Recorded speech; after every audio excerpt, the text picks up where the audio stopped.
आज ना मस्त चवळीच्या शेंगा बनवूया। गावाकडून आणल्या होत्या चवळीच्या शेंगा आणि ह्या गावरान आई आमच्या शेतातल्या घेऊन आले होते। म्हटलं चला आज मस्त गावरान शेंगाची रस्सा भाजी बनवूया। एकदम अशा झणझणीत आणि पटकन होते मस्त। चला तर आपण अगोदर काय केलं, ज्या जाडसर शेंगा आहेत त्यातले सगळे दाणे सोलून घेतले आणि ज्या कवळ्या आहे त्या खुडून घेतल्या। आता खुडून झाल्याच्या नंतर मस्त धुवून घेतल्या 2 पाण्याने। धुवून झाल्याच्या नंतर आता आपण शिजण्यासाठी टाकूया। कढईमध्ये काढून घेतल्या, त्याच्यामध्ये 1 गिलास भरून पाणी टाकलं, थोडं मीठ टाकलं आणि थोडी हळद टाकली। आता आपण शिजून घेऊया। साईडच्या गॅसवर शिजण्यासाठी ठेवून दिलेले आहे आणि शिजून झाल्याच्या नंतर त्याचं पाणी फेकून द्यायचं नाही, फक्त गॅस बंद करायचा आहे आणि ते साईडला काढून ठेवायचं। आता आपण मसाला तयार करूया। गॅसवरती तवा ठेवला, तव्यामध्ये 1 मोठा कांदा कट करून घेतला। कांदा मस्त भाजून घ्यायचा आहे आपल्याला। थोडं तेल टाकायचे आणि 3-4 मिरच्या टाकल्या। चवीप्रमाणे तुम्ही टाका, तुम्ही किती तिखट खाता कसं। मी 5 मिरच्या टाकल्या। मिरच्या मस्त भाजत आल्याच्या नंतर थोडे धने टाकले आणि थोडा 5-6 लसणाच्या पाकळ्या टाकल्या, ते पण आपल्याला भाजून घ्यायचे। मस्त मसाले भाजता मसाला खरपूस भाजून घ्यायचा आहे। मसाला भाजला ना चांगला तर भाजीला तरी छान येते आणि चव पण छान लागते।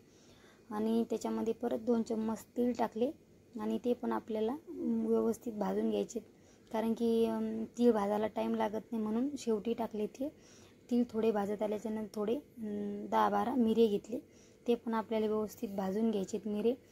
तेल टाकायचे परत, थोडं माझ्याकडून कमी झालं होतं तर मी परत टाकलं। मस्त मसाला खरपूस आपल्याला भाजून घ्यायचा आहे। आता मसाला भाजत आल्याच्या नंतर काय करायचं आपल्याला, थोडी त्याच्यामध्ये कोथिंबीर टाकायची आहे आणि मिक्सरमधून बारीक करून घ्यायचे व्यवस्थित। आता आपला मसाला भाजून झाला आहे। आता मी गॅस बंद करते आणि नंतर कोथिंबीर टाकते।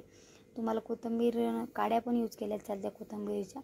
आता आपलं जे वाटण आपण भाजलं आहे ना, ते थंड झाल्यावर मिक्सरमध्ये मस्त व्यवस्थित बारीक करून घ्यायचे पाणी घालून। आता फोडणी देऊन घेऊया। कढई ठेवली गॅसवरती, कढईमध्ये 2 चम्मच तेल टाकलं, 1 बारीक चिरलेला कांदा टाकला। त्याच्यामध्ये मी मसाले जास्त यूज केले नाही, कारण की आपण हिरवी मिरची मसाल्यामध्ये घेतलेली आहे म्हणून मी त्याच्यामध्ये फक्त अंबारी मसाला आणि हळदच टाकली। तुम्हाला जर हिरवी मिरची मसाल्यामध्ये नसेल यूज करायची, तुम्ही मसाले ॲड करू शकता। मी फक्त 2च मसाले टाकलेले आहे।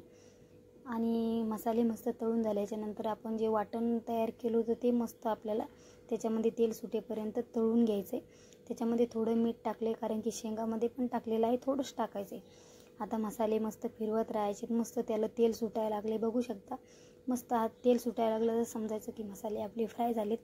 मस्त मसाले फ्राय झाल्याच्या नंतर आता जे आपल्या शेंगा शिजलेले आहे ते त्याच्यामध्ये टाकायचं।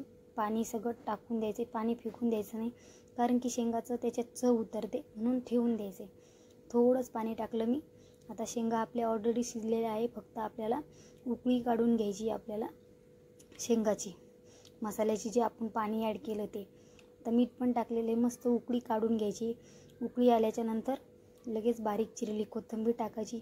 बघू शकता आपली भाजी, आता आपल्या भाजीला मस्त उकळी आली। आता आपण शेंगा तर शिजून घेतलेलं आहे, बघू शकता झाली आता आपली चवळीची भाजी। सोप्या पद्धतीची आहे, तुम्ही नक्की एकदा ट्राय करा आणि खूप छान बनली होती। गावाकडचं कसं टेस्टीच लागते। चला भेटूया अशाच नेक्स्ट व्हिडिओमध्ये।